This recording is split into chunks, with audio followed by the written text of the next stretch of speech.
I'm Kishle Soni, and with me is Naveen Patwari, and we'll be your host for this session. Let us first begin with what is exactly Internfair.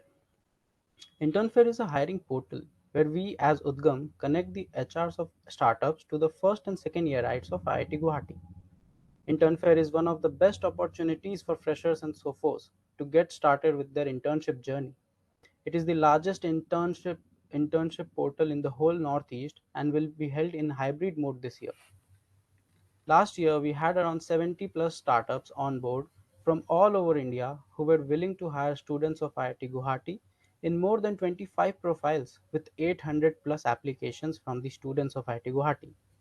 We are working to bring up similar numbers this year too. The profiles in the tech domain included app development, web development, machine learning, UI, UX, IoT, and many more.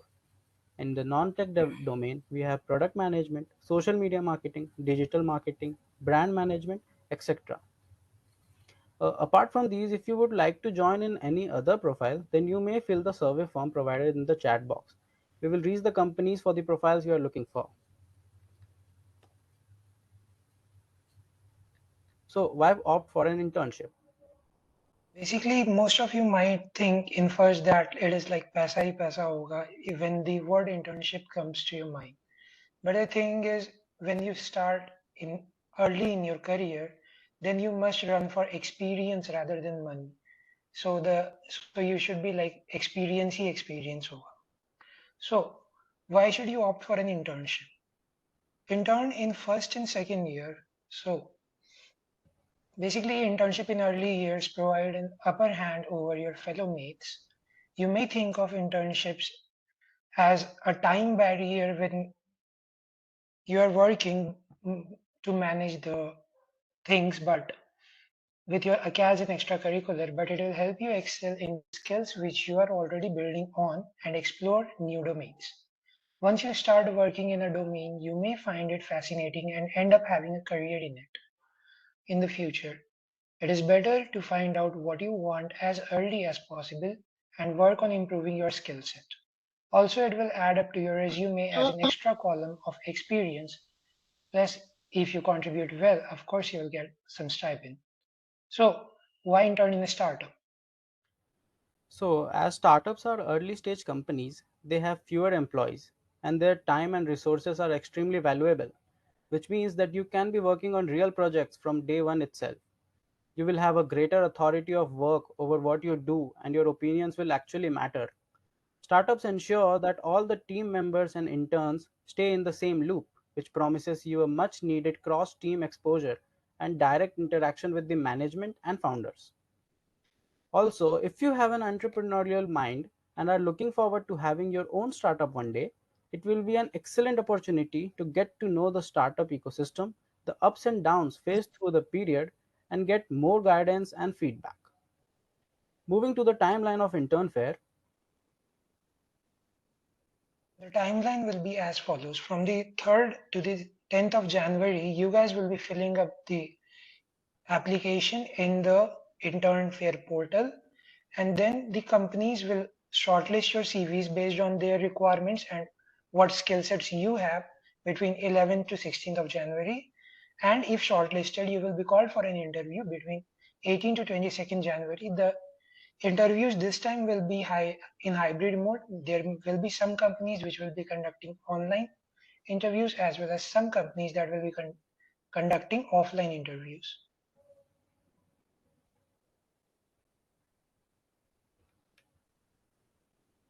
Okay, so how to build a CV? Let's get back to that. And the most awaited, let me introduce you to the first speaker of the evening, Akshat Bhaiya. He is an upcoming SDE at Rubrik USA and has bagged the highest ever package in the campus placements at IIT Guwahati. He's here to motivate and inspire us on how much we can achieve. So without further ado, I would like to hand over to Akshat Bhaiya. Akshat Bhaiya, you can start sharing your screen.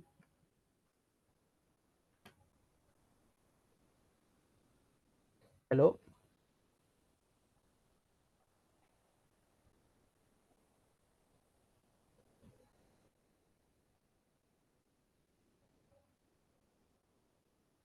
No, Bhaiya, you're not audible. Your mic is on, but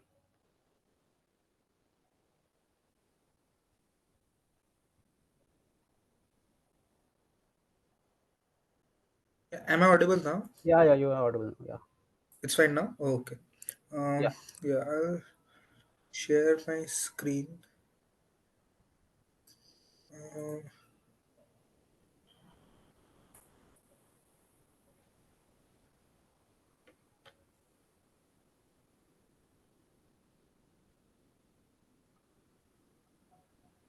um, yeah, can you see my screen?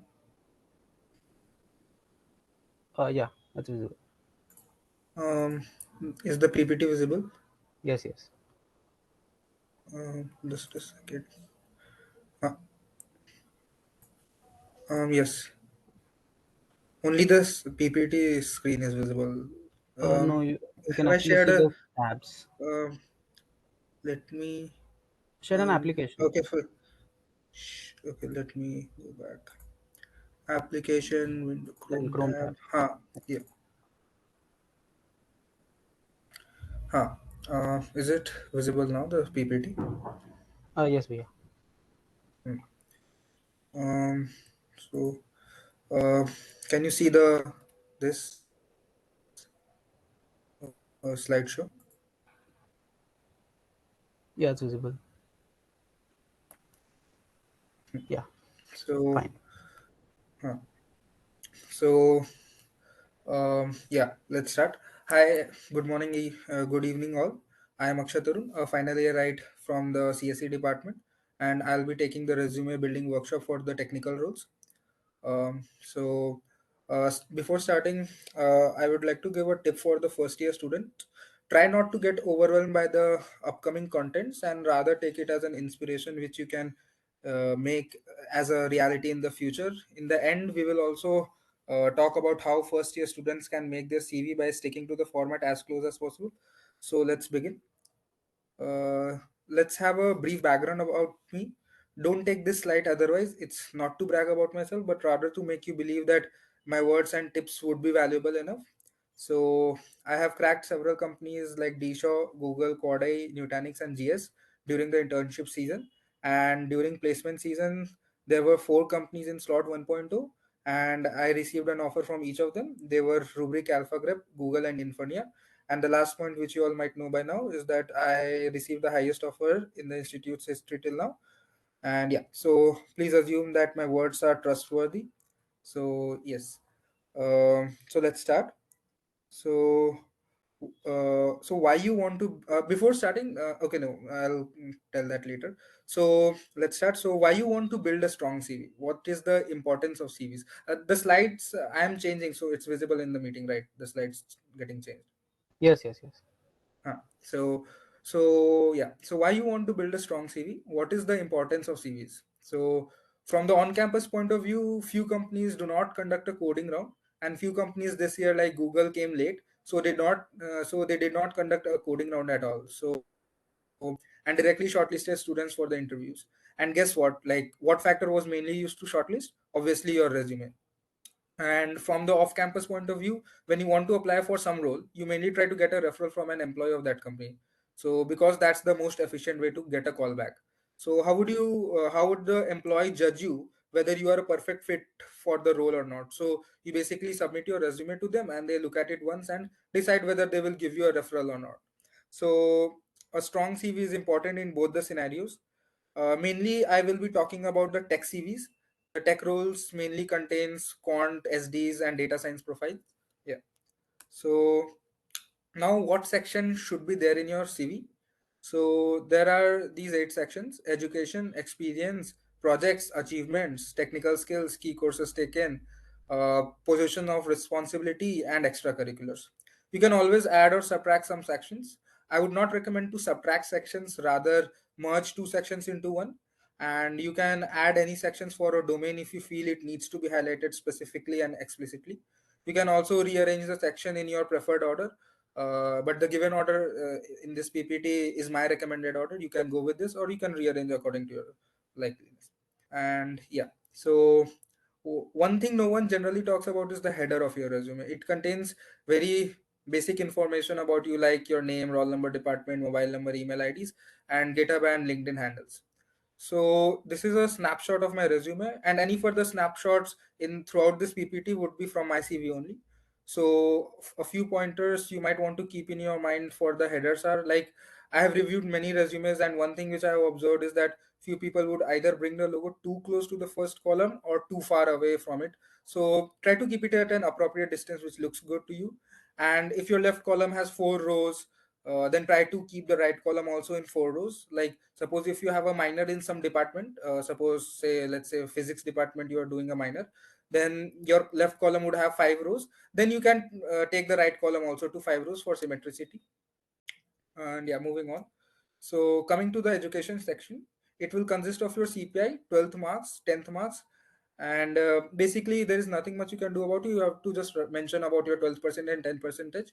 Regarding CPI, if you are preparing a CV for placement season, then a CPI above 8 is said to be good enough.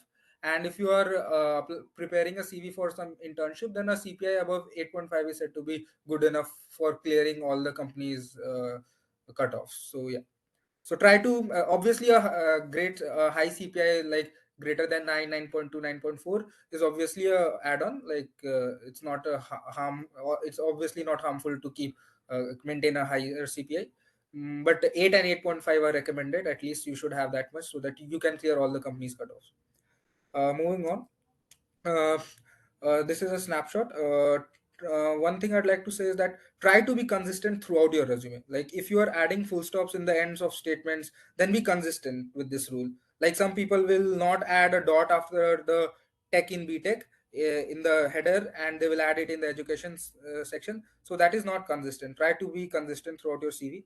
See, obviously these things are very minor details, but obviously it's something which is not perfect. Then why not to correct it? Also, some people prefer to write IIT Guwahati in full form over here. It's controversial. It's your call, whatever feels right to you. In the end, it's your CV, so you will decide what looks best according to you. So, coming to the experience section, so here you will mention a crisp summary of your work which you did in your internship. Any research internship work also counts.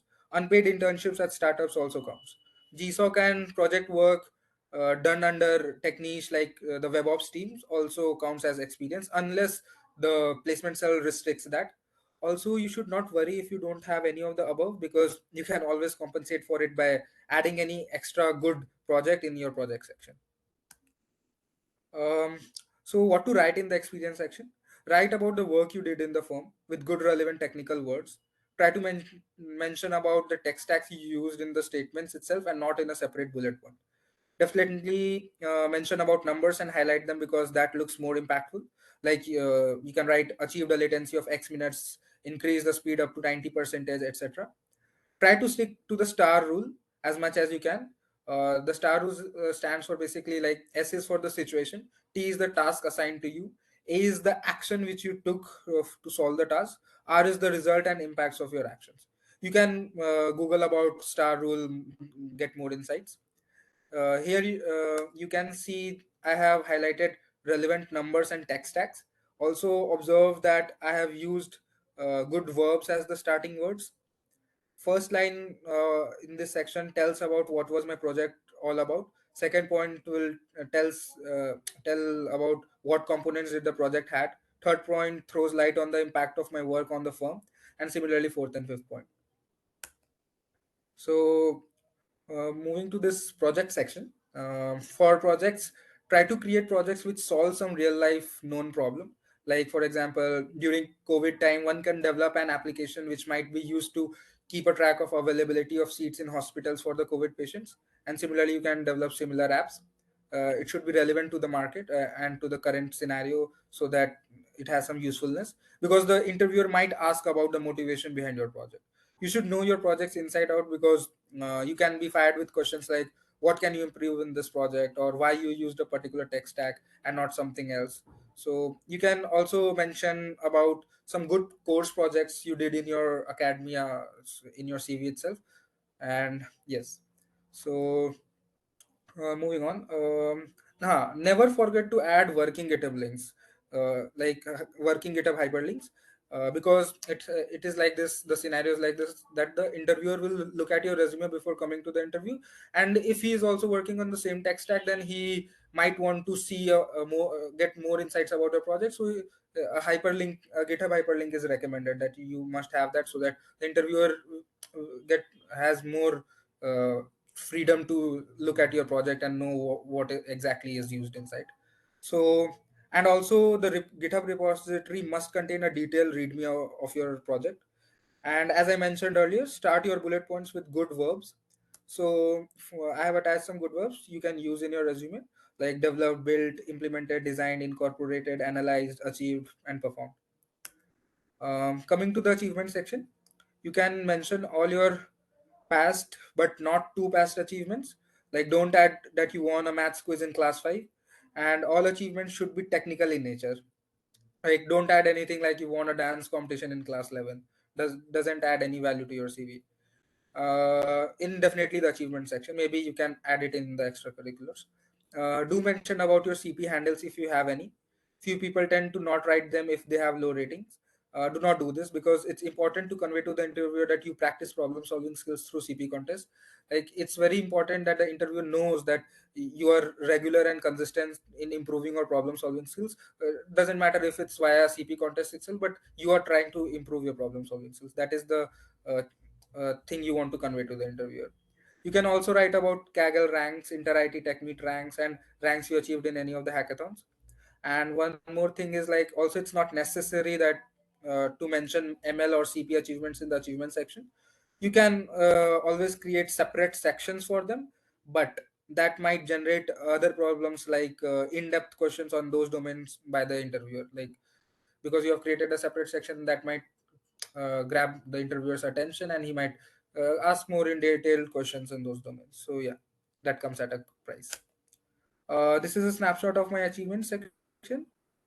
You can also do something like this, like that is adding indentation. This is something I innovated because I did not want to create another separate section for CP, so I did this adding indentation thing, because it looks more eye catching and forces the eyes to have a look at it because of a sudden indentation change.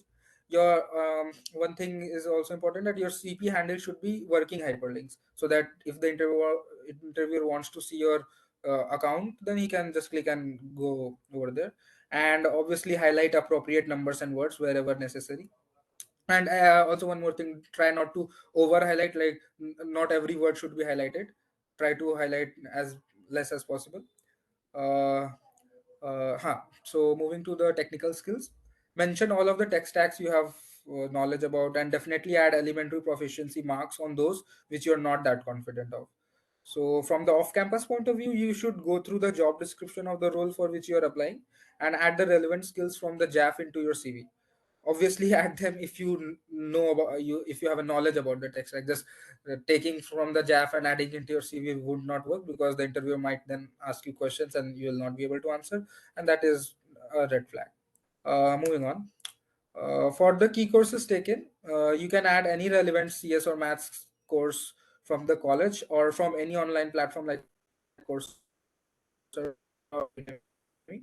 And please just do not write any course or courses you're not that confident about. Like, there is no point of writing real analysis or hardware lab in CV, because they do not add any value to your CV, but might rather just invite some good questions from the interviewer's end. So try to understand this point. Like, it is not improving your CV, and you're just opening a weak end for the interviewer to attack on. So try to avoid those things. Obviously this changes for the first year, right? Because first year students might not have enough relevant courses, so for them you can add. And because for you all, real analysis is a very new course, so you might have a knowledge about that course. So, and you right now do not have many sufficient courses, so for you it's different, you can add. But I'm talking about the second and third year students. I would not recommend them to add real analysis and hardware lab or something like that. Yeah. So moving on. PORs, position of responsibilities. In this, you can only add approved PORs by the placement cell. In off-campus, if you're applying off-campus, then you can add any relevant POR you want to write about, and definitely limit the number of PORs to one or two, like not more than that. This again is subject to change. Like, for first year students, you can add till 3 or 4 if you find it good enough, because for them, they do not have experience and much more to write about in the project section. So you can fill your CV using PORs and extracurriculars. Yes. So for the extracurriculars, here you can write any of your hobbies, but try to add stuff which shows that you are a team player or have some leadership skills or some similar sort of skill. And again, here also limit the number of points to 1 to 2, not more than that. Moving on, so here are some final tips from my end. Ensure consistency throughout your resume. It's very important. Like for example, full stops everywhere or nowhere, and similarly, all sorts of consistency should be there in your resume. Even spacing is important. This is the very crucial, like because uneven spacing can be seen very easily by human eyes. Intrasectional or intersectional spacing, all are important. Even lateral spacing is important. The left margin and right margin should not be uneven, they should be equal in this. So that is important. And third is also an important point, like try to be as honest as you can, because the interviewers are really very good at figuring out fake things by your responses, and that is a red flag. um, Coming to the fourth point, be well versed with your resume, because the scene is like this. Few interviewers take a quick scan of your resume before coming to the interview and know what to ask from your resume if anything they want to ask. And some directly take the first look at your resume in the interview itself, and whichever section their eyes fall on, they can ask from that section. So be well versed with all of the points you have mentioned in your CV. Not answering something written in your resume is a big red flag indicating fakeism. Moving on to the fifth point, highlight numbers and relevant terms wherever possible. Use good verbs in the start of statements in experience and project section, and definitely contact your seniors for resume reviews or any other help for for you to build a perfect resume. And one thing for the first year students, you peeps might not have any experience right now, and that's totally fine. You can, like, the company does not expect experience, internship experience from first year students. So if you leave that section, erase that section from your CV, then that's totally fine, because the interviewers or the company understands that point. So you can keep the experience section empty, and for the projects you can mention about any club or team project which you all might be a part of right now, and just mention that it's on in ongoing phase, because obviously you might not have completed it right now.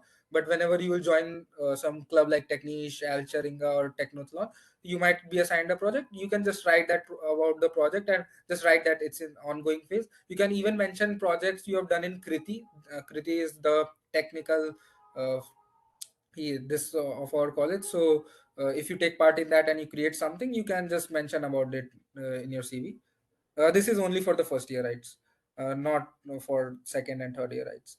And also, and you all might not have any CP achievement by now, and that's fine. You all can just create accounts on Codeforces, CodeChef, and HackerRank and mention about them, and obviously mention about your past achievements. And for the rest of the section, it is almost the same. Just follow for PORs and extracurriculars. You can go till 3 or 4 points, because obviously you need to fill up your CV. And for everyone, try not to go to 2 pages. A one page CV is highly recommended. Like uh, it is not good to create a 2 page resume, because no one you are a fresher, and uh, what, like, the the companies do not expect if you are writing for 2 pages now, then it totally looks like you have just put up all of your past things and stuff and filled it up. Because uh, even I have seen industry people have only 1 page resume. So if industry people have 1 page resume, then a fresher having 2 page resume is obviously something weird. So try to keep it 1 page. That's highly recommended in the industry. And yeah, so, and good luck and all the best for all of your future journeys. Yeah. Thank you, Bhaiya, for such an informative session. We'll move on to the next section. But guys, if you have any specific queries related to the technical CV section, you may put your questions in the chat box, and Akshat Bhaiya will respond to your queries. Moreover, we'll have a Q&A section after the presentation, so don't worry about your queries. Okay. So moving on, our let me share this slide. So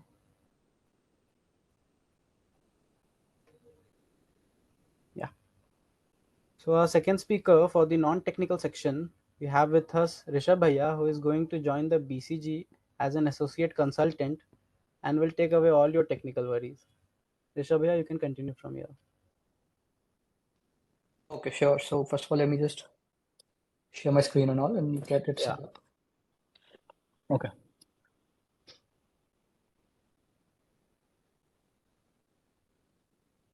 So is my screen visible? Yeah, it's visible. So I'll start the slideshow and tell me again if it's visible to you or not. Okay. Okay. That's visible, right? Yeah, it's visible. Okay. So hello everyone. Welcome and thanks for joining to the session. So my name is Rishabh Raj and I'm a final year, right? Final year in BTech Mathematics and Computing. And I'm going to be an upcoming associate consultant in the Boston Consulting Group. Now, even I didn't know about this company, Boston Consulting Group, when I was in my second year. I got to know about this company in the third year. So I'll just explain to you what this company is and what these kind of roles are. So first of all, consulting basically is solving business problems. Just like you have patients and doctors, and doctors basically solve all the problems of the patients. You have doctors for companies as well, and these companies called management consulting companies, they perform these roles of a doctor for a company, and they help them solve their business problems. So Boston Consulting Group is a firm which mostly hires from IIMs and then hires from a few IITs, goes to IIT Guwahati and probably IIT BHU at best, and then hires from these colleges like SRCC and Stephens. And yeah, that's pretty much it. And Boston Consulting Group is one of the top three management consulting firms out there in the market. Okay, sure. So let me begin with my presentation. And I'm going to be taking the non-tech CVs part, right? So first of all, let me explain to you like what is the difference between a technical and a non-technical profile, right? So, I mean, a technical means something which has to involve a technique in the usage or in any kind of work you're doing, right? So it's not that in non-technical profiles you won't have any application of techniques or anything, but technical in our context in terms of the campus placement scenario basically means that you should be having a deep understanding of technology, right? So that's why these kind of profiles like software developer, quantitative analyst, which require hard coding skills and they require you to have good academics. These are the profiles which fall under the technical domain. And then non-technical profiles are having profiles like consulting and product management, and I'll explain about them in the next slide. Now, they also have their technical aspects, right? Like in consulting, you have a proper case solving methodology. In finance, you have financial models. But the difference lies where that you don't need to have a very deep grasp of technology in these roles. Just a basic understanding and basic knowledge of technology helps you. And I would like to explain it to you by using a very simple example first, and then I'll come to a sophisticated example. So a simple example would be like the difference between a car mechanic or a manufacturer and a car salesman, right? So the car mechanic or a manufacturer basically knows every nitty-gritty detail about the car. The very little things about the car, what kind of components are being used to construct it, like all the nitty-gritty details, these people are knowing about it. Now coming to the car salesman, he knows the overall viewpoint of the car, he knows the upper level details, and he'll be able to explain them well to the buyer, but he does not know the nitty-gritty details. So that is the basic difference between a technical and a non-technical profile. And I would take the sophisticated example of the difference between a Google SDE and a Google Product Manager. Now, the Google SDE has to write the proper hard code for any application or any product which is coming through. But the Google Product Manager, he won't be there writing out code. He does need to know what kind of technology is being applied there, and he needs to be well versed with technology. But he doesn't have to write the hard code, and he's more concerned about the product's life cycle, what will be the product market fit, and how will the product be taken up by the customers as such. And if you guys know, that was the starting role of Sundar Pichai at Google. He was a product manager. Okay, so is it moving forward? Yeah, okay. So I'll explain these kind of non-tech profiles to you. You can read out there: consulting, product management, or business associate or business analyst roles, marketing or digital marketing roles, or market analyst and finance roles. These are the overall roles which you'll get in the non-tech profiles in college. And I'll explain a few of them to you. I talked about consulting. Consulting is being like a doctor to a company, right? Product management is basically taking ownership of the product and being really concerned about how the product is going to go into the market, how the life cycle of the product will be, what will be the product market fit, how will the customers respond to it. So the product manager will basically be like an owner of the product, and he'll be concerned about whatever is happening in the market to the product. Now, there are certain roles like business associate and business analyst roles as well, which basically, involve helping the companies improve their operations and make their efficiencies go to a high level. Then you also have basic marketing and digital marketing roles, which you guys might be knowing about. There are certain finance and market analyst roles or even trader roles out there. And there are certain management trainee roles as well, where you'll be taken up as a trainee who will be trained to be a manager in the future. So let's move forward and let's see, first of all, that how do you have to become a candidate which the firms are desiring? So to the company, you're nothing but a one-page CV, right? And the best you can do is make your one-page CV the best, and you're good to go. You'll have your interview scheduled. But how do you do that, right? So for doing that, you have to make a good one-page CV. And how to make a one-page CV, I'll show it to you. You use a tool called Overleaf. I'll come to Overleaf just in a moment, but I'll explain to you that why you need to be making a one-page CV. So guys, you need to keep in mind that the recruiters don't have a lot of time to go through your CVs. At max, they'll take a minute, at max a minute to go through your resume. So they need, summarized, crisp information and no nonsense in your resume.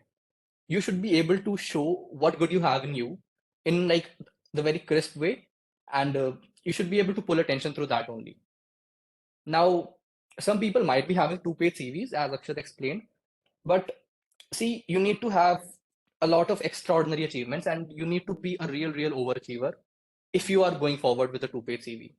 And if you're not having that, you are just going to be getting rejected just because you have a two-page CV.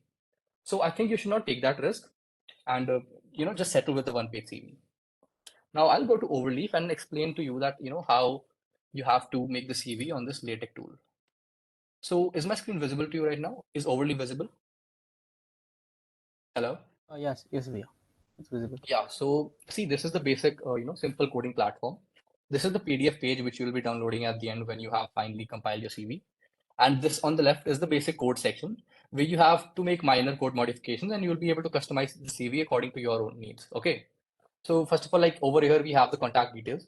So clicking on the student's name, we'll be able to go somewhere around the code snippet, which will be, representing this, text outcome out there on the left, on the right page. So you can see out here that this is the student's name, BTech, or whatever degree you're having. So you can change it according to yourself, right? Like my name is Rishabh, I'll change it like that. BTech, whatever, mathematics and computing.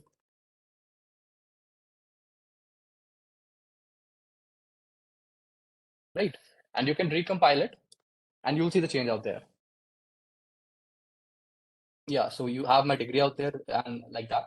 So it's a very simple tool, and I think that this is the best tool out there to make your CV. It is neat, it is clean, and it is simple to do it. And a lot of professors also work with this only when they are making their research papers and all. So this is the best tool out there, and use it to make your CVs, right? And there are different sections out there you can see in the CV, right? Education, experience. Akshat has already explained what are these sections, and that's how they look on a proper IDG template CV, right? Now you can also include or exclude certain sections as you want, and that's also a simple task to do out here. Like out here, you can see the outline, education experience as I'm clicking through, if you're able to see it properly, right? And that's the way you introduce a certain section. Like this is a section of key courses taken, this is a section of positions of responsibility. Let's say you want to introduce another section. You're going to just copy this particular code snippet, paste it out there, right? And let's say I want another section on publications or research papers if I have them, right? So I can just do that like this over here as I've done it. And a new section will be introduced out there in the recompile code, right? You can see on the CV that there's a publication section. Now you can edit it as per your needs and demands. And that's how the basic CV making process is going to happen. You just need basic coding skills. And yeah, this is the best tool. So use it to make your CV. And I guess that's it for the demonstration of how you're going to make it on Overleaf, right? So I'll proceed with the presentation now, okay? Okay, so I'm back to my presentation. Is the complete slideshow visible now? Kishle? Yes, we are. Yeah, sure. So I'll move to the next page now, which are the resume sections. So Akshat has already explained it to you. These are the basic sections which you have in the resume. And just remember that not all of these sections are required. And this is not also going to be the exact order of the sections you have out there, right? So I'll go forward and go explain each of these sections one by one. But before that, let me just give you a general difference between a tech and a non-tech CVs. So the difference between a tech and a non-tech What CV is kind of basically. problem is that? Hello? Yeah. Should I proceed? Yes, we are continuing. Yeah, okay. Okay, so you'll get to see the difference based on your understanding of what the companies want in these candidates in such profiles, right? So the companies in the tech domain, they basically want hard skills from you, right? The companies in the tech domain are just concerned about how good you write their code, right? They're not concerned about your PORs. They're not concerned about what kind of extracurriculars you have good communication skills or not. They want you to write the best code possible. If you're able to do that, that's great. And if you're not able to do that, the companies don't want you. It's very simple, right? And that's why these tech companies are concerned with these skills. Like you should have, good academics, you should have good coding ratings, and you should have exposure to multiple technologies out there. And they'll give little weightage to your soft skills. And that is the contrast between the tech and the non-tech domain out there. That the non-tech kind of companies, they want a combination of these hard skills and soft skills. Obviously, the hard skills cannot be compromised on, but they'll be having a higher weightage on how your communication skills are, how much leadership activities you have taken up, how well can you manage teams, and all the kind of soft skills which form the entire spectrum, right? So based on the difference in requirements of these companies, the sectional weightages of the resume will be different. Like in a tech CV, the experience, which shows the kind of technologies you have worked with, and your education, the kind of projects you have worked on, and your technical skills, these are the very important and prime sections. While on the non-tech domain, these prior sections will be important, but your PORs, your achievements other than academics, your extracurriculars, they have a higher weightage, although they are not the most important thing, but they have a higher weightage in the non-tech domain, right? So I'll come to explain every section one by one. So in education section, you have all these kind of things, your college degree and your CPI, your minor degree, class 10th, 12th marks, or any kind of major certifications or any diploma you might be having. Don't write any online courses in your education section, please. It might be a very good certification which you might have, which is like I have done CFA level 1 and FRM level 1, which is a premier certification in finance. So I have written that on my CV in the education section. You need to be investing 350 to 400 hours to complete those certifications, and those are very premier certifications, valued in private equity and investment banking domains. So I have written it out there, but mostly you're not going to be writing things which are like online courses on Udemy and everything in the education section. It has to be really major, right? Now coming to the college degree part, I'll just come to the CPI point. See, CPI is important, and if anyone tells you that non-tech में CPI is not very important or anything, that's just fake. CPI is going to help you in any kind of situation, anytime. So although CPI is going to have a higher weightage in the tech roles, but that does not mean that you can just get away with a lower CPI in the non-tech roles. A high CPI is always going to help you, and the CPI numbers can be gauged from the kind of numbers which Akshat told you about. Similar numbers are going to help you through in the non-tech roles as well. They might be a little 10 to 20% lower, but just try to follow a 8 plus or 8.5 plus CPI. And having what is CPI? CPI is a cumulative performance index. You'll get it soon if you haven't gotten it yet. Yeah. So so CPI is very important. That's basically the prime judgment factor for companies, and even people in college will judge you based on your CPI. So try to maintain it as high as possible. And minor degree. See, a minor degree is a very depends on the kind of role you're applying. Will it help it to you or not? So if the minor course is going to help you, if you feel it is going to help you, then try to maintain a high CPI in that as well. Certain minors might get you through to apply to certain companies. Like if you are in a mechanical or a civil engineering branch, there might be some companies which are not opening for you. So having a minor in, let's say, computer science or robotics, AI, or even maths minor might help you get through those companies, because those companies keep open for the people who are having a minor in this kind of domain. Now, class 10th and 12th marks, see, these marks are not very important, but yeah, obviously having a very low score is going to ruin your CV in a way. But just like in IIMs, you should know that in IIMs when you apply, they take your class 10th and 12th marks. So similarly, in non-tech roles, they have a little higher weightage, and they want to see the overall journey of your academics. So you can even write these 10th, 12th marks in your achievements if you performed extremely well. Like if you're getting 99% kind of a score and you have a very good rank, something, you can write it in your achievements as well, right? Now moving to experience. I know you first year writes and second year writes might not be having a lot of experience, but I would give it as a primer right now that all these slides, take them as a help to you in your entire college journey. I'll come to certain specific slides in the end as to what best you can do as a first year write or a second year write, but these pointers are going to help you throughout. They are going to help you to make the best CV till the end, to the final placement point. So knowing what best to do right now is going to help you a lot. You will be building your CV in a certain way if you know what you have to do, and you will be getting best internships and best placements later on. So take it through that viewpoint. Okay. So you should get internships, and internships you can get them through on-campus or an off-campus route. So no, the on-campus route can be like a post-third year internship. They can be interns in startup through Internfair, right? That's what you can do right now to get experience. Or you can even get through research interns. You get multiple research internship opportunities in college. By the end of second year also, you might be getting research internship opportunities in colleges like Polytechnic Montreal, which is in Canada. So you can even take up those opportunities and build your profile that way.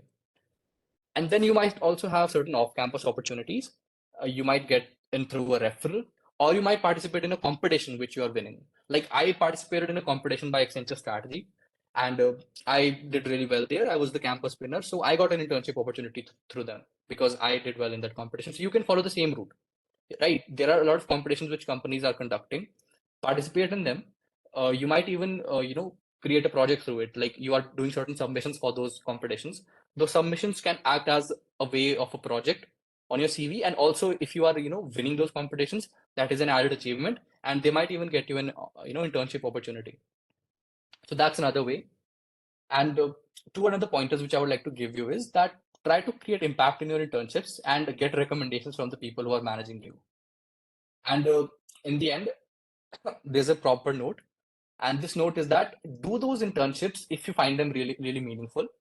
Some people, in college are in this, you know, in this race that they want to do a lot of internships. They want to do 4 internships, 5 internships. See, the number of internships is not really a, factor which really determines how good you're going to do, right? You should be doing the internships which are meaningful and help to your skill building. So if you feel those internships are relevant for you, help you for skill building, do them. Otherwise, if you're not finding really meaningful internships, that's completely okay. And you can, focus that time of yours on building certain skill, learning a new technology, or doing certain projects, or doing whatever you want to do in that free time, which will help you enhance your CV, right? Coming to the projects. So you can do projects in these 4 ways. Number one, it's academic projects, which can be BTech projects later on. And right now, what you can do as a first year right or a second year right is you can approach professors and help, ask them to give you or assign you certain projects. And secondly, you can go to clubs, right? You can go to a finance club, you can go to a consulting and analytics club, and you will get many non-tech kind of projects over there. So ask for involvement over there. And as you'll go along your journey, you will move from doing minor contributions in those projects to even ultimately leading those projects and being the project heads and all. And as I mentioned in the previous slide as well, you can participate in competitions, hackathons, and the kind of submissions which you give out there. Those also can can perform the job of a project on your CV. And you can also do personal projects. Let's say you have done an online course, you have learned a new skill, and you want to implement it by doing a certain, personal project of your own. You can do that, and you can include that on your CV as well, right? So I told you that you should be showing impact, especially in non-tech CVs. Showing impact rather than just telling that I did this, I did that, I did that. That's not really good. You should be showing what impact did your work have, and secondly, you should be doing a lot of quantification to justify the same, and you should be using strong action words. And I have an example for the same over here, right here. Like right here, you can see I've used it from an internet source. See this particular line over here. This guy was a project manager, and see the line he's using. Spearheaded a major pricing restructure by redirecting focus on consumer willingness and whatever. And in the end, he's saying implemented a three-tiered pricing model, which increased average sale 35% and margin 12%. So what does it do? He's using a strong action word. He's giving quantification and he's showing his impact. So that is the kind of line you should be, writing in your CV, and that's how you need to explain your work.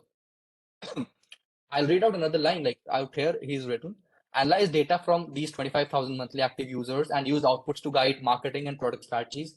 Increase average app engagement by 2x, 30% decrease in drop off rate. So see, I mean, he's able to quantify what he has done, shows impact, right? So that's the kind of line you should be having. But there comes another note here that all these numbers you're writing, you should be able to basically justify them. Like if you're writing that increase the app engagement time by 2x, you should have a certain, certain narrative in your head to explain that how is it increased 2 times. And like, let's say he's written a 30% decrease in drop off rate. You should have a certain narrative, a proper story in your head that how you did it. You should be able to explain it to the interviewer that how did you come up with these numbers which are you are using to show your impact out there. Okay, so I'll move forward now. Okay, yep. Now coming to the key courses section. key courses taken section, and I'll basically explain it by using a snippet from my resume. So I was earlier on building a profile for a very finance-oriented role. In the end, I pivoted to consulting, which is also a premier role in the management hierarchy. But see, these are the kind of key courses I had taken, and that's how I've broken it down. I have taken a lot of courses in finance. I've taken a lot of courses in economics. And if you want to take courses in economics, you can do that too. These are all credited courses in the college, and you can take these economics courses in the HSS electives which you get. Like I had made it a point that I always used to do economics courses in HSS. So I built my non-tech profile that way. And you can also follow the same way if you want to do the same, right? Like these are all the economics courses I've taken up, all these mathematics courses and the finance courses. You can also mention a few, online courses. Like I have mentioned one or two courses which were online, like the specialization which are done on Coursera. I'm sorry. Yeah, this specialization which are done on Coursera, this finance and quantitative modeling one, another macroeconomics and microeconomics course which are done online. So one or two courses you can just mention offline, or I'm sorry, one or two online courses you can mention, but just don't fill the entire key courses section taken with these all these online courses. That's also not advisable. You should mostly fill it with the courses you have taken in college. And if certain courses are not, applicable, like let's say you are taking a course in fluid mechanics, you are in mechanical engineering department, you are taking a course in fluid mechanics, then don't write that. Then take a minor up. Let's say if you have a minor in computer science, write courses from there. Take HSS courses, write courses from there. Write a few, online courses as well. And you can keep your key courses section short if it does not add value. If you're in a certain branch where you are not able to get the leverage in from the key courses section taken, you can keep it short as well. That's completely okay. And you can recompensate for that by having good projects and, having good achievements and having good experience as well. Right. Moving forward, this might not be applicable to you right now, but just have it, have it with you right now so that you can use it further on. That you might be even having certain publications or research papers which you might be coming up. Like a lot of people who do BTech projects finally come up with research papers. So you can even write that if your BTech project thesis was published in the research paper or even a website, you can mention that. Or even you might be doing certain project work right now. Like if you are a second year, right, you are doing some project work with the professor. You have approached the professor for a project. You did some work, and now that work is going to be published in a journal out there. So you can mention that in the publication section. And these publication and research papers, they are a really good way to basically justify that you have academic prowess, and they are able to compensate for lesser CPI. Like if you have a little lower CPI and you want to compensate for it, you can have these kind of publications on your CV, and they are basically able to show that you have a decent amount of academic prowess and you are a person who is inclined towards academics as well. Right. Moving forward to the technical skills section. You can even skip this section in your CV. Depends on what kind of role you're applying to. Like when I was applying for Boston Consulting Group, I skipped this section, right? And it's very obvious that it is a section which is not very important for a non-tech CV. The most important tools which you will be using in your non-tech profiles will be advanced Microsoft Excel and PowerPoint. And certain other tools will be Python and SQL, which may be important in business analyst and business associate roles. Now, I would like to give it to you as a note out here that no matter what, no matter what kind of a profile you're applying to, no matter how non-technical it gets, always have Python, in your armory. You should have Python with you. You should know to do things with Python. Because knowing Python and being proficient with it opens up a lot of opportunities for you. You'll be able to apply to a lot of roles, and it is ultimately going to help you a lot, right? And the fourth pointer is that certain tools like Power BI and Tableau might also be helpful. And that's pretty much about it in the technical skill section. Not very important for a non-tech CV, but still having these kind of skill factors like Python, SQL, Power BI, Tableau, it does help. And writing advanced Microsoft Excel and PowerPoint also does help, right?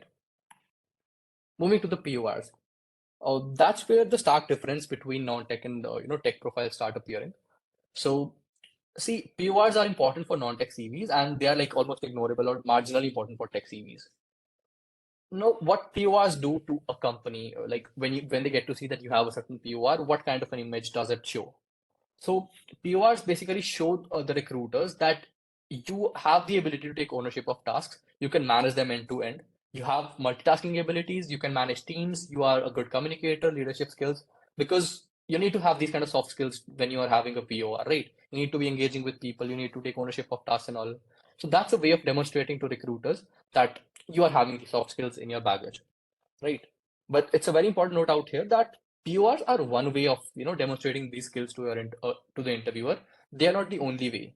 So if there's a culture of rushing for PORs a lot, and it's good if you really want to work in a POR, and it does help. I'm not saying it does not help, but I'm saying that don't create a hype around it. If you feel that you are going to be able to demonstrate these skills by some other way, you might be able to head an inter-IT contingent. Let's say you are having, participating in a 1 month long competition where you are leading a team, let's say for a debate competition or something. So if you are able to basically justify it that you are having these team management, communication, leadership skills with you, that's good to go. And PORs are a great way of doing that, but not the only way, right? So if you are taking a PORs, take the PORs which are going to be more relevant for you. Like if you want to apply for certain, you know, finance roles, certain markets roles, you should go for these kind of PORs. Like go for a finance side and technician culture kind of a, you know, profile. And similarly, as I explained to you in the experience and project section, talk about what impact did you have when you were having this POR, and similarly use those strong keywords and make it sound really well when the person goes through your resume, right? Finally, coming to the achievements. Now, achievements are very, very important, be it a tech CV or a non-tech CV. It gives recruiters an estimate of like how good you are at whatever you're doing. So winning competitions, getting scholarships, awards, branch change, let's say your JE ranks are all indicators of your ability to succeed. And in a non-tech CV, you should write your achievements beyond academics as well. Let's say you took part, let's say in a powerlifting competition or anything, non-academic, write that in your achievements because that's what non-tech companies are looking for. And similarly, as I explained to you, try to quantify things as much as possible. Like you won a competition amongst 5,000 people, 1,000 people, or whatever it is, try to write that down and show the recruiter that where did you stood amongst all the other people who were competing and how well you really performed, right? Like if you're getting a great score, let's say in a test or something like that, let's say you can mention it. Like there are certain people who might be scoring 450 on 415 bits at, write that down. It shows how good you're doing, right? And you can use certain things like that. There's some other competition where you had to, I mean, any kind of metric is there which shows that you performed at much better par than others. You should write that out there. And you should quantify whatever you're doing so that you can stand out from others. Okay. Finally, coming to the extracurriculars, and this is also an important section for non-tech CVs and completely ignorable, I feel, in tech CVs. So, this section basically gives an insight into your personality and shows like how well balanced as a candidate you are. And that is the basic difference that non-tech companies basically look for well-balanced candidates. They look for candidates who have like good academics, good extracurriculars, good achievements, who are well-balanced in each section of the resume. So these extracurriculars basically perform the job of balancing out your hard skill and your hard academic prowess. So try to have certain extracurriculars, and for doing that, you can join any sports, cultural, or volunteering activities you might be doing in the college, and try to show achievement in whatever activity you're doing. Like you are performing a sport, try to show achievement. You have won an inter-IT medal or any kind of achievement you have. You might also be participating in a competition which might not be college based, but you have got a very good rank out there. Just write it down. For example, like you might be performing scuba diving. You might be a scuba diver and you might have performed, let's say, 20 dives in a year. Write that down. I'm actually interested in going to the gym. So let's say I have competed in a few powerlifting competitions. So you can even write that you are doing powerlifting. So you might be having a total of, squat, bench, deadlift, and you might have come even fourth, let's say, in a competition. You can write that down that this was my squat, bench, deadlift total, and I got a fourth rank or a fifth rank, something like that. And that adds to your personality and shows them that there's a life to you beyond your academics, beyond your academic prowess, and beyond the hard skills you're having, right? So now I'll come to certain specific points as to what best you can do as a second year right or a first year right? So the first thing is that keep your CPI high, right? And secondly, I've heard that there's introduced a minor in management for first year rights. And if that's the case, like there's a business school which is open just now. The first batch of MBA has arrived, and that is offering a minor in management. So you can even consider taking a minor in management if you want to be a lucrative candidate in the non-tech roles, and try to maintain a high CPI in that too. Secondly, I would ask you to get experience through internships. Like you are appearing for Internfair right now.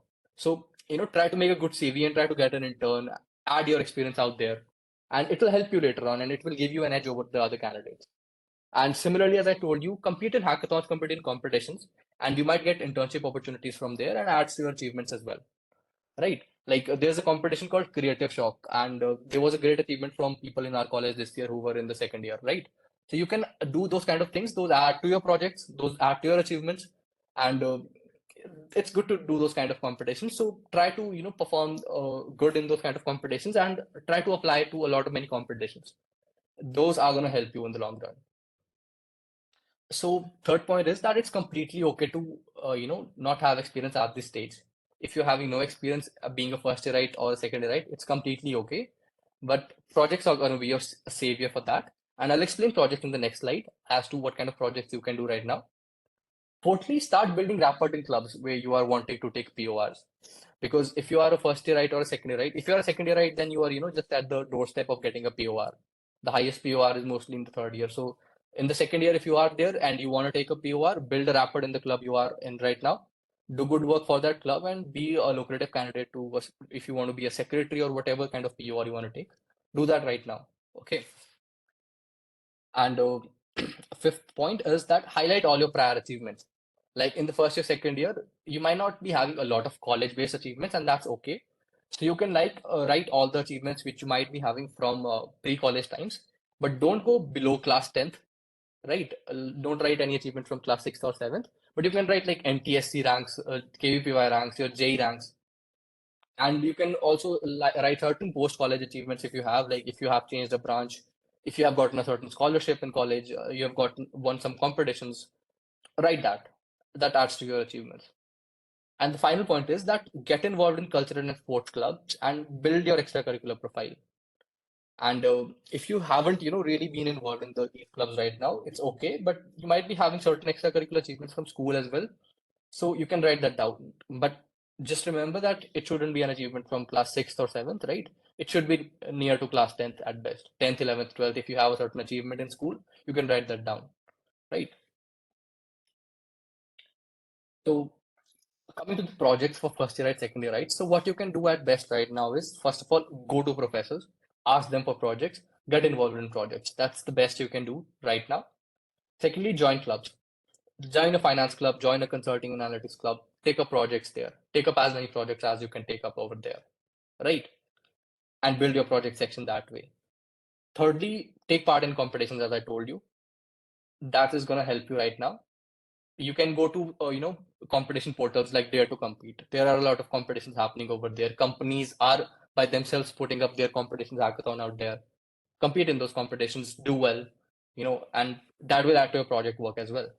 And finally, as I told you, you can do online courses as well. You can learn a new skill and you can implement that new skill using your personal project, and you can write that on your CV. So as a first year, right, these are the kind of things which you can easily do, and that will help you a lot in building your CV, right? So yeah, that's it. If you are going to nail all the important sections for you, then you are going to have a killer CV and you are going to be ultimately getting shortlisted in most of the companies you're going to be applying for, right? So that's it. Thank you. And I'm going to be open to questions now. Right.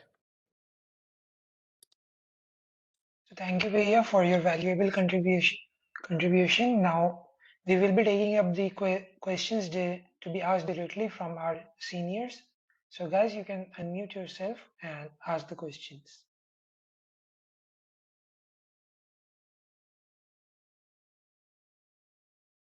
You can raise your hands, we'll unmute you if you have any doubts. Or you can ask in the chat section also.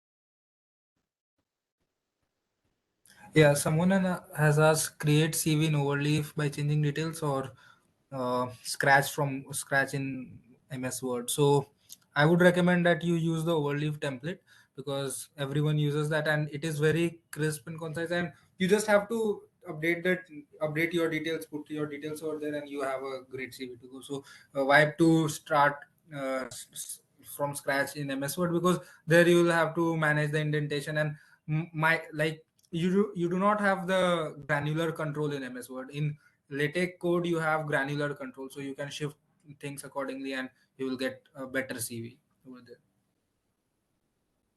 How was your experience in real interviews? So, talking about the tech interviews, so like it is you can always go for a mock interview with your friends and seniors, and you'll get a real life interview experience over there. So basically what happens, the interviewers are very friendly. They will ask question, they will firstly introduce themselves, they'll ask for your introduction, then if some interviewers also ask for your interests, particular interests, and then they might ask questions from your CV, like project discussion and stuff like that, and they already have some inbuilt, like they already have some pre-decided questions in mind, and they will start with that, and you have to just answer those questions on the spot, and that's how it is done. So nothing else. And in the end, obviously, they'll ask like, do you have any questions for me, and then you'll ask a question, they will elaborate their experience, and that's how it goes.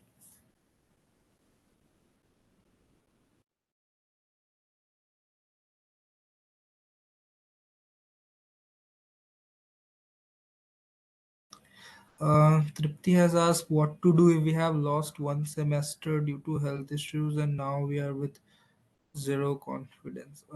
Obviously, don't lose confidence. Like, even if you have lost one semester, you still have a lot to go, and like you can always prepare. Like, see, the companies do not care about like how good are you, or like how good are you in the academia, say particularly, but or how did you complete the entire course in 8 semesters or 9 semesters. They are interested in your skills. If you have very great skills, then these all are just little constraints which the company might ignore. And obviously, if you go off campus, these things won't matter a lot. Like, maybe these things might matter in the on campus placement season, but definitely not for off campus. So don't lose hope. You can always grab great offers off campus. Yeah.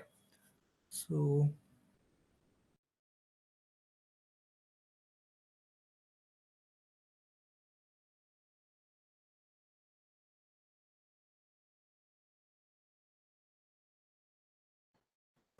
so Kritikesh asks suggestions to add works you have done in WebOps from any fairs, since you will only be working. Suggestions to add works.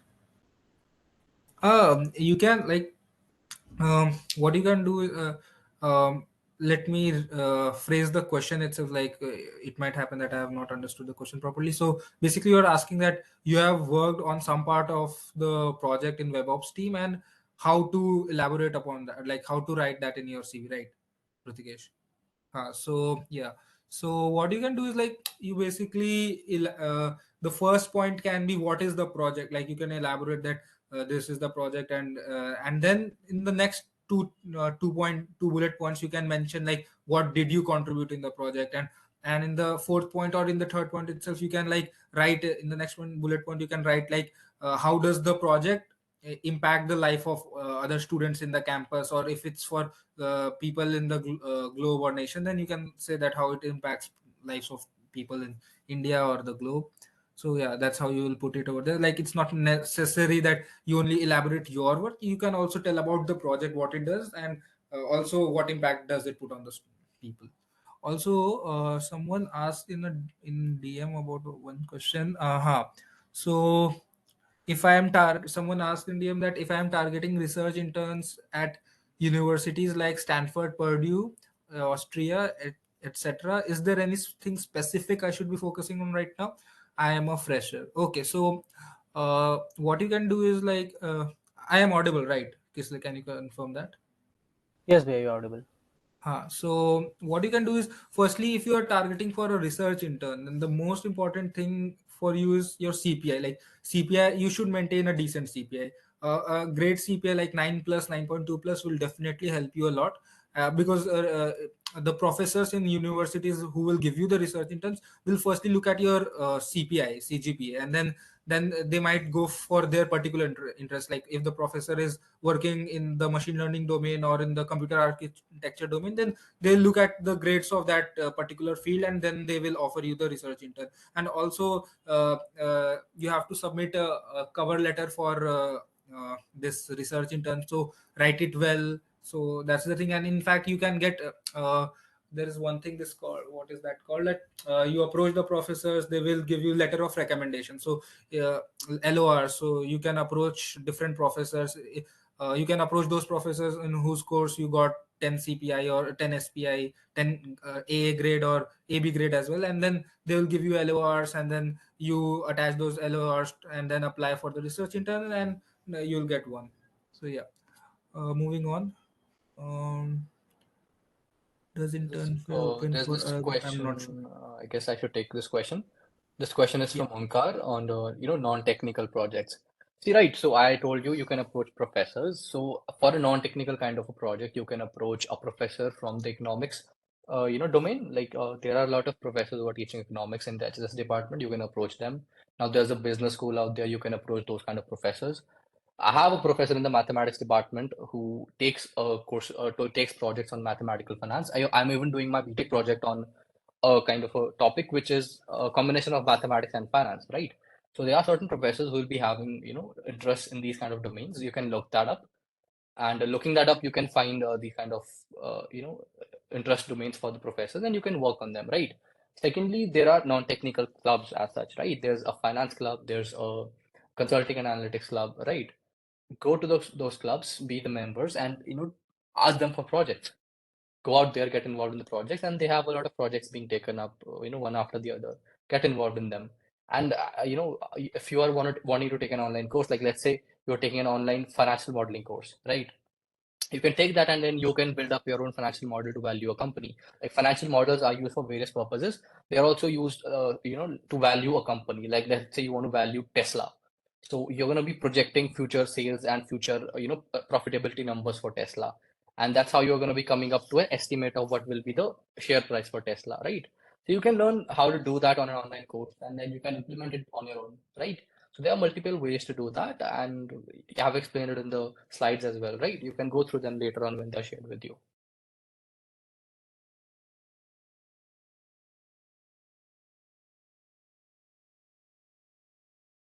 Yeah, maybe Rishabh, you can also add for that student who was like told that I missed a semester and like have zero confidence. I'm not sure whether it's directed for tech role or not tech role. You can also tell her about possibilities in the non-tech domain. I guess I'll read the question again. Yeah. Just a second. Could you repeat the question to me? I'm not able to find it, Akshat. Yeah, let me.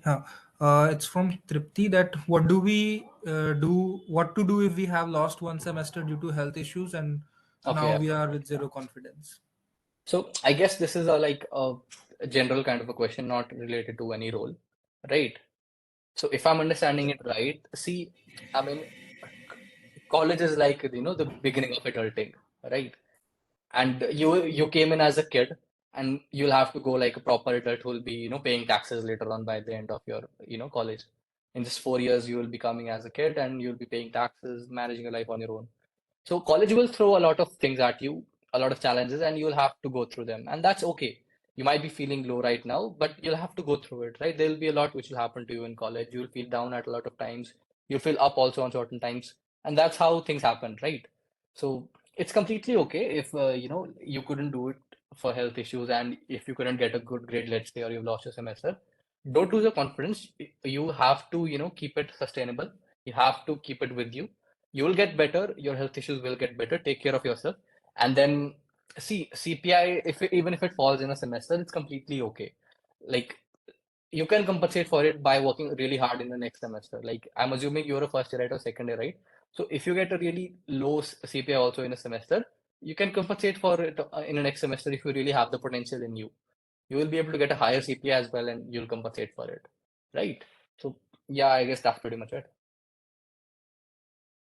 Yeah, so someone has asked, does uniqueness and appearance matter in CVs, or is it fine if we use same template as everyone else? So the thing is that it is restricted by the placement cell to follow the same template. You can do your own thing in the template, like adding sections or combining sections or like doing adding indentation and stuff like that. But the template is to be the template will be same for everyone. You can like you can always like add stuff which shows that you are more unique and you are outstanding, like you are someone who is not from like the general crowd and stands out from the crowd. So you can add your touch. That's pretty much it. You have to use the same template. And someone has asked, did any of you prepare CVs for both tech and non-tech, or was it very clear as to which role to apply for? So I did not prepare CVs for both the roles. I just prepared for tech. It was very clear to me. I'm not sure about Rishabh. You can take that. Yeah, I did for non-tech only, but there are a lot of people who prepare CVs for both kind of roles. There are people who are doing coding as well, and they are also preparing for roles like consulting. So that's okay, and people do that. People are having two or three CVs as well. And if you are planning to do that, that's completely okay. People do that, and people are able to crack good roles. So if you're going to do that, go with it. You can do it.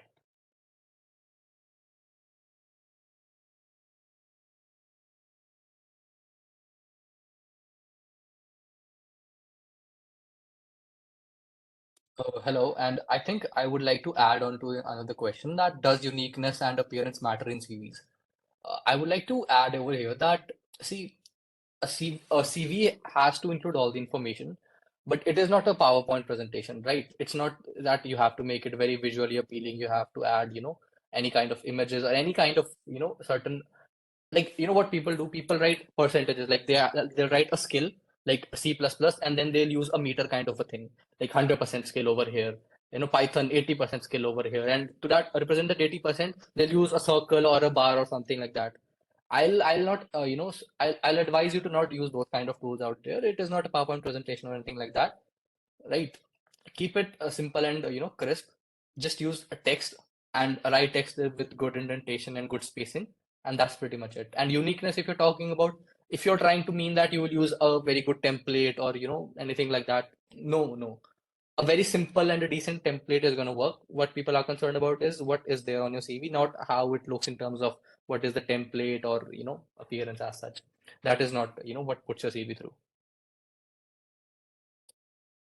Yeah, so Aditya has asked how to prepare for tech roles if CPA lies between 7 to 7.5 and has no definite interest in major tech stack from second year MNC. Okay, so firstly, like obviously, try to maintain your CPA. Like try to increase it beyond 8. First thing is that, and secondly, like if you have no definite interest, then like you can in the vacations, winter vacation, summer vacation, you can try to explore several domains like ML, CP, and web dev, app dev, or you can take some intern and some unpaid internship or wherever any intern you find and try to work in for the company. And then if you feel like you are enjoying the work, then you'll definitely figure out what's your interest and not.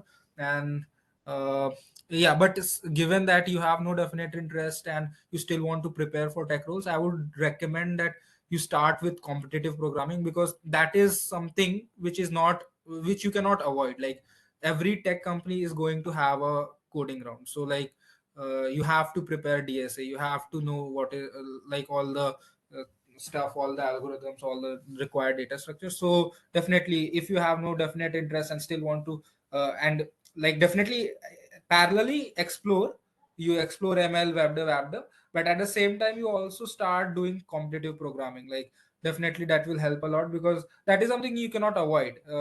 Projects is something, it it can happen, like you can somewhat be weak in it and still clear the interviews. But CP is something where if you are weak, then you will be definitely out of the interview. So see, I would recommend that you start with competitive programming, code forces, code chef handles. And if you are not comfortable with competitive programming, then you can go with DSA based practice on interview bit or lead code, something like that.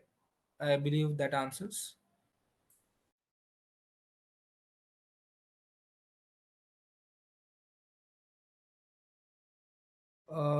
Okay, there's one more from Nidarshan that what are your suggestions for a chemical engineering student seeking a placement in a tech role? Okay, so again, department.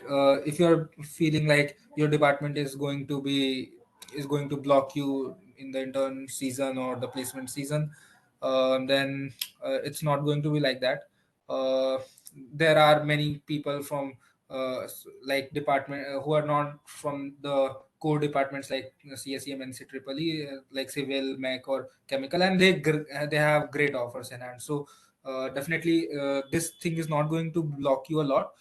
Definitely you start with this competitive programming, like you do CP, and if you have already figured out your interest, like you are interested in machine learning or blockchain or web development, app, whatever you feel like is your domain, do projects in that, do internships, and parallelly at the same time you also like practice competitive programming. Or and if you feel like you're not comfortable with like there are people who are not good at who maybe not good at competitive programming, but like and are not interested in competitive programming, but they practice DSA based problems on interview bit and lead code, and they still clear all the interviews. So that is also one way. So if you feel like your CP is not your cup of tea, then don't get disheartened. You can always go with interview bit and lead code, and practicing sufficiently over there will definitely help you a lot in clearing the coding rounds and interviews. So I would suggest you to start CP and parallelly do your projects, and obviously maintain CPI. CPI is going to be an important. Your department might like block you for few companies. I will not say that chemical this is not going to block you. Definitely for few companies it will be like open till only triple E or EC. But definitely it is not the case that your department will block you for all the interviews.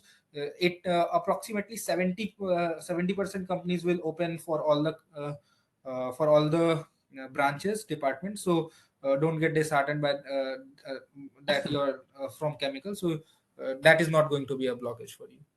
Yeah. And I would like to add on to that, Nadarshan, that if you are in the first year right now, try, getting a good CPI and getting a CS minor if you can. That is going to really help you, and that will open further more companies for you, right?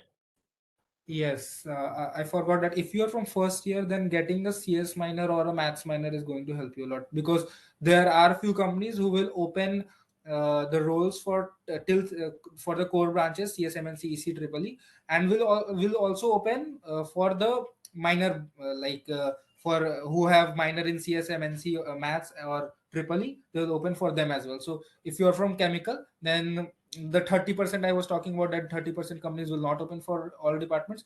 They will definitely open for minors, minor CSE. So if you are in first year, then it is highly recommended that try to maintain a decent CPI and get a minor in CSE or maths, and that will help you a lot. Yeah. Anything else from anyone else? Yeah, I guess we every doubt is cleared. I guess we'll wrap this up. Yeah. Thank you for joining us, Akshat Bhaiya and Rishabh Bhaiya. Sure. And we'll mail the slides to you guys. Okay, so don't worry about that, and we'll share the video also. Okay.